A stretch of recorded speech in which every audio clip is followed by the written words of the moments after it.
नमस्कार मित्रों, जय श्री कृष्ण, राधे राधे। मैं पूजा अपने यूट्यूब चैनल पर आप सबका हार्दिक स्वागत करती हूँ। तो आज मैं सुनाने जा रही हूँ बृहस्पतिवार की व्रत कथा। तो आइए जानते हैं। भारतवर्ष में एक प्रतापी और दानी राजा राज्य करता था। वह नित्य गरीबों और ब्राह्मणों की सहायता करता था। यह बात उसकी रानी को अच्छी नहीं लगती थी और वह न ही गरीबों को दान देती थी और न ही भगवान का पूजन करती थी और राजा को भी दान देने से मना किया करती थी। एक दिन राजा शिकार खेलने को वन में गए तो रानी महल में अकेली थी। उसी समय बृहस्पति देव साधु का भेष में राजा के महल में भिक्षा मांगने के लिए गए और भिक्षा मांगी। रानी ने भिक्षा देने से इनकार कर दिया और कहा, हे साधु महाराज, मैं तो इस दान पुण्य से तंग आ गई हूँ। मेरा पति सारा धन लुटाते ही रहते हैं। मेरी इच्छा है कि हमारा सारा धन नष्ट हो जाए, फिर न रहेगा बांस और न बजेगी बांसुरी।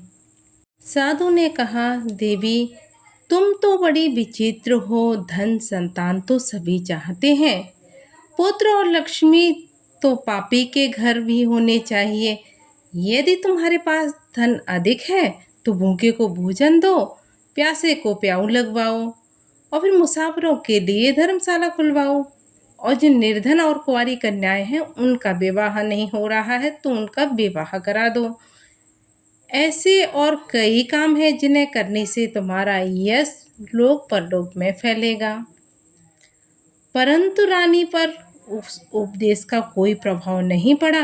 वह बोली, महाराज, आप मुझे कुछ न समझाइए। मैं ऐसा धन नहीं चाहती हूँ जो हर जगह बांटती फिरूं।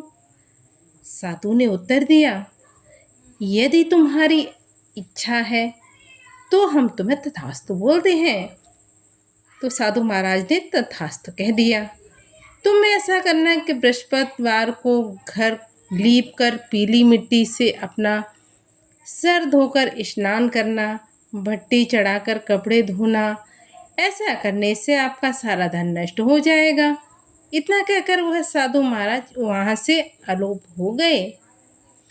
साधु के अनुसार कही बातों को पूरा करते हुए रानी को केवल 3 ही बृहस्पतिवार बीते थे कि उसकी समस्त धन संपत्ति नष्ट हो गई। भोजन के लिए राजा का परिवार तरसने लगा। तब एक दिन राजा ने रानी से बोला कि हे रानी, तुम यहीं रहो, मैं दूसरे देश को जाता हूँ क्योंकि यहाँ पर सभी लोग मुझे जानते हैं, इसलिए मैं कोई छोटा कार्य नहीं कर सकता। ऐसा कहकर राजा परदेश को चला गया। वहाँ वह जंगल से लकड़ी काट कर लाता और शहर में बेचता। इसी तरह वह अपना जीवन व्यतीत करने लगा। इधर राजा के परदेश जाते ही रानी और दासी दुखी रहने लगी। एक बार जब रानी और दासी को 7 दिन तक बिना भोजन के रहना पड़ा तो रानी ने अपनी दासी से कहा, हे दासी, पास ही के नगर में मेरी बहन रहती है। वह बड़ी धनवान है। तू उसके पास जा और कुछ ले आ ताकि थोड़ी बहुत तो गुजर बसर हो ही जाए।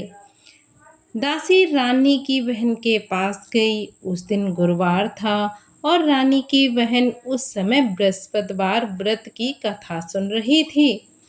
दासी ने रानी की बहन को अपनी रानी का संदेश दिया, लेकिन रानी की बहन ने कोई भी उत्तर नहीं दिया। जब दासी को रानी की बहन से कोई उत्तर नहीं मिला तो वह बहुत ही दुखी हुई और उसे क्रोध भी आया। दासी ने वापस आकर रानी को सारी बातें सुना दी और बता दी।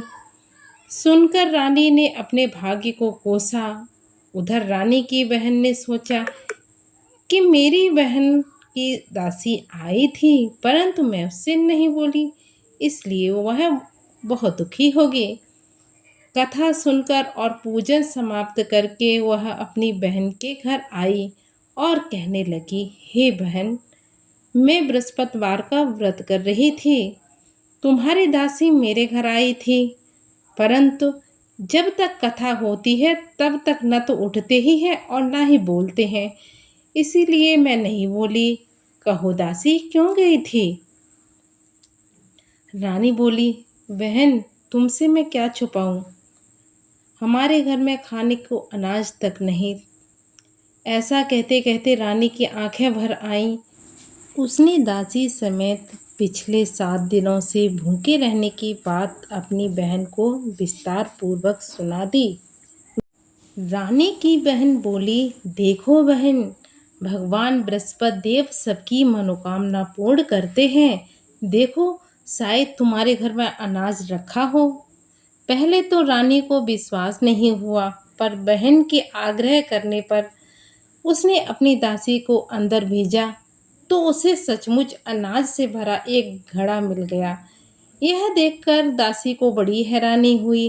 दासी रानी से कहने लगी, हे रानी, जब हमको भोजन नहीं मिलता था तो हम व्रत ही तो करते थे, इसलिए क्यों ना इनसे व्रत और कथा की विधि पूछ ली जाए ताकि हम भी व्रत कर सकें। तब रानी ने बहन से अपनी बृहस्पतिवार की कथा के बारे में पूछा। उसकी बहन ने बताया, बृहस्पति देव के व्रत में चने की दाल और मुनक्का से विष्णु भगवान का केले की जड़ में पूजन करें तथा दीपक जलाएं, व्रत कथा सुने और पीला भोजन ही करें। इससे बृहस्पति देव प्रसन्न होते हैं। व्रत और पूजन विधि बताकर रानी की बहन अपने घर को लौट गई। 7 दिन के बाद जब गुरुवार आया तो रानी और दासी ने व्रत रखा। गुड़साल में जाकर चना और गुड़ ले आई, फिर उसे केले की जड़ तथा विष्णु भगवान का पूजन किया। अब पीला भोजन कहाँ से आए, इस बात को लेकर दोनों बहुत दुखी थे, क्योंकि उन्होंने व्रत रखा था, इसीलिए बृहस्पति देव उनसे प्रसन्न थे। इसीलिए वे एक साधारण व्यक्ति के रूप में 2 थालों में सुंदर पीला भोजन दासी को दे गए। भोजन पाकर दासी प्रसन्न हुई और फिर रानी के साथ मिलकर भोजन ग्रहण किया। उसके बाद वे सभी गुरुवार को व्रत और पूजन करने लगी। बृहस्पति देव भगवान की कृपा से उनके पास फिर से धन संपत्ति आ गई, परंतु रानी फिर से पहले की तरह आलस्य करने लगी। तब दासी बोली, देखो रानी, तुम पहले से ही इस प्रकार आलस करती थी तो तुमने धन रखने में कष्ट होता था, इस कारण सारा धन नष्ट हो गया था, और आज जब धन सब वापस आ गया है, भगवान बृहस्पति की कृपा से सब धन मिला है, तो तुम्हें फिर आलस्य आने लगा है। रानी को समझाते हुए दासी कहती है कि बड़ी मुसीबतों के बाद हमने यह धन पाया है, इसीलिए हमें दान पुण्य करना चाहिए, भूखे मनुष्यों को भोजन कराना चाहिए और धन को शुभ कार्यों में खर्च करना चाहिए, जिससे तुम्हारे कुल और यश बढ़ेगा, स्वर्ग की प्राप्ति होगी, पितृ प्रसन्न होंगे। दासी की बात मानकर रानी अपना धन शुभ कार्यों में खर्च करने लगी, जिससे पूरे नगर में उसका यश फैलने लगा। एक दिन राजा दुखी होकर जंगल में एक पेड़ के नीचे आसन जमाकर बैठ गया। वह अपनी दशा को याद करके व्याकुल होने लगा। बृहस्पतिवार का दिन था। एकाएक उसने देखा कि निर्जन वन में एक साधु प्रकट हुए। वह साधु भेष में स्वयं बृहस्पति देवता ही थे। लकड़हारे के सामने आकर बोले, हे लकड़हारे, इस सुनसान जंगल में तू चिंता मग्न क्यों बैठा है? लकड़हारे ने दोनों हाथ जोड़ प्रणाम किया और उत्तर दिया, महात्मा जी, आप सब कुछ जानते हैं कि मैं क्या करूं, मैं क्या कहूं। यह कहकर रोने लगा और साधु के सामने अपनी आत्मकथा सुनाई।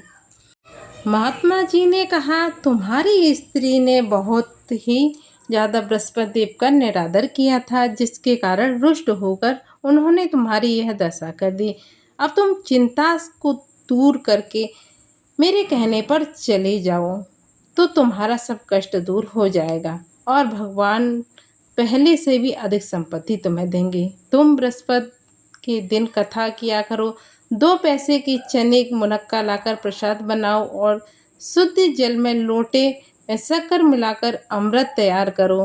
कथा के पश्चात अपने परिवार के साथ और सुनने वाले प्रेमियों में अमृत व प्रसाद बांटकर आप भी ग्रहण करो। ऐसा करने से भगवान तुम्हारी सभी मनोकामनाएं पूर्ण करेंगे। साधु के ऐसे वचन सुनकर लकड़हारा बोला, हे प्रभु, मुझे लकड़ी बेचकर इतना पैसा नहीं मिलता जिससे मैं भोजन के उपरांत कुछ बचा सकूं। मैंने रात्रि में अपनी स्त्री को व्याकुल देखा।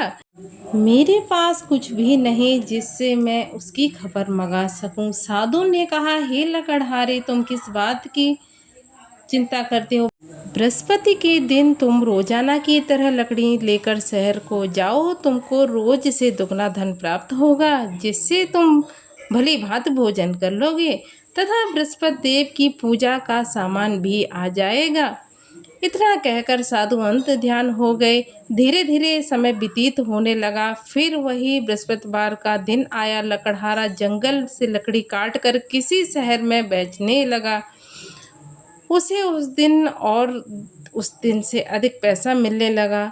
राजा ने चना गुड़ आदि लाकर गुरुवार का व्रत किया। उस दिन से उसके सभी कलेश दूर हो गए। परंतु जब दोबारा गुरुवार का दिन आया तो बृहस्पतिवार का व्रत करना भूल गया। इस कारण भगवान बृहस्पति नाराज हो गए। उस दिन उस नगर में राजा ने विशाल यज्ञ का आयोजन किया तथा शहर में यह घोषणा करा दी कि कोई भी मनुष्य अपने घर में भोजन न बनावे, न आग जलावे। समस्त जनता मेरे यहाँ भोजन करने आवे। इस आज्ञा को जो नहीं मानेगा उसे फांसी की सजा दी जाएगी। इस तरह की घोषणा संपूर्ण नगर में करवा दी। राजा की आज्ञा के अनुसार शहर के सभी लोग भोजन करने गए, लेकिन लकड़हारा कुछ देर के बाद पहुंचा। इसीलिए राजा उसको अपने साथ घर ले आए और ले जाकर भोजन करा रहे थे तो रानी की दृष्टि उस कुटी पर पड़ी जिस पर उसका हार लटका हुआ था। वह वहां दिखाई नहीं दिया। रानी ने निश्चय किया कि मेरा हार इसी मनुष्य ने चुरा लिया है। उसी समय सिपाहियों को बुलवाकर उसको कारागार में डलवा दिया। जब लकड़हारा कारागार में पड़ गया और बहुत ही दुखी होकर विचार करने लगा कि न जाने कौन से पूर्व जन्म के कर्म है जो मुझे यह दुख प्राप्त हो रहा है, और उसी साधु को याद करके रोने लगा जो कि जंगल में मिला था।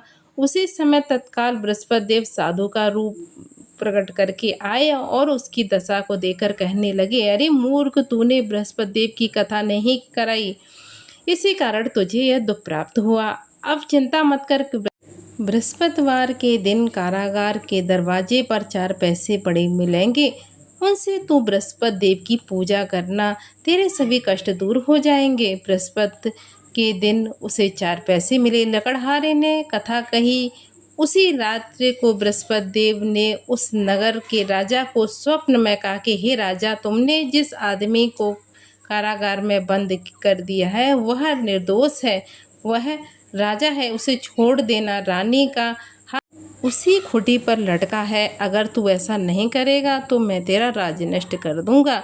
इसी तरह रात्र में स्वप्न को देखकर राजा प्रातःकाल उठा और खुटी पर हार देकर लकड़हारे को बुलवाकर क्षमा मांगी तथा लकड़हारे को योग्य सुंदर आभूषण वस्त्र देकर विदा कर दिया। बृहस्पति देव की आज्ञा अनुसार लकड़हारा अपने नगर को चल दिया। राजा अपने नगर के निकट पहुंचा तो उसे बड़ा आश्चर्य हुआ। नगर में पहले से अधिक बाग, तालाब, कुएं, बहुत सी धर्मशालाएं, मंदिर आदि बन गई थीं। राजा ने पूछा, यह किसका बाग है और किसकी धर्मशाला है? तब नगर के सब लोग कहने लगे, यह तो सब रानी और बांदी के राज्य हैं। जो राजा को आश्चर्य हुआ और गुस्सा भी आया। जब रानी ने यह खबर सुनी कि राजा आ रहे हैं तो उसने बांदी से कहा कि दासी, देख, राजा हमको कितनी बुरी हालत में छोड़ गए थे। हमारी ऐसी हालत देखकर वह लौट न जाए, इसलिए तू दरवाजे पर खड़ी हो जा। आज्ञा अनुसार दासी दरवाजे पर खड़ी होगी। राजा आए तो उन्हें अपने साथ ले आई। तब राजा ने क्रोध में आकर अपनी रानी से पूछा कि यह धन तुम्हें कैसे प्राप्त हुआ? तब उन्होंने कहा, हमें यह सब धन बृहस्पति देव की इस व्रत के प्रभाव से प्राप्त हुआ है। राजा ने निश्चय किया कि 7 रोज बाद तो सभी बृहस्पति देव का पूजन करते हैं, परंतु मैं प्रतिदिन दिन में 3 बार कहानी पढ़ूंगा और रोज व्रत करूंगा। अब हर समय राजा के दुपट्टे में चने की दाल बंधी रहती है और दिन में 3 बार कहानी कहता। इससे बृहस्पति देव प्रसन्न हुए और राजा रानी बहुत अच्छे से रहने लगी। उनका गया हुआ राज्य वापस आ गया। अब सब प्रेम पूर्वक रहने लगे। वो पहले से और ज़्यादा धन सम्मान उन्हें मिलने लगा। तो ये थी बृहस्पति देव की कथा। प्लीज़ आप मेरी वीडियो को लाइक करें। अगर आपको ये वीडियो पसंद आए सब्सक्राइब करें, शेयर अवश्य करें। धन्यवाद। हर हर महादेव, हर हर महादेव, हर हर महादेव।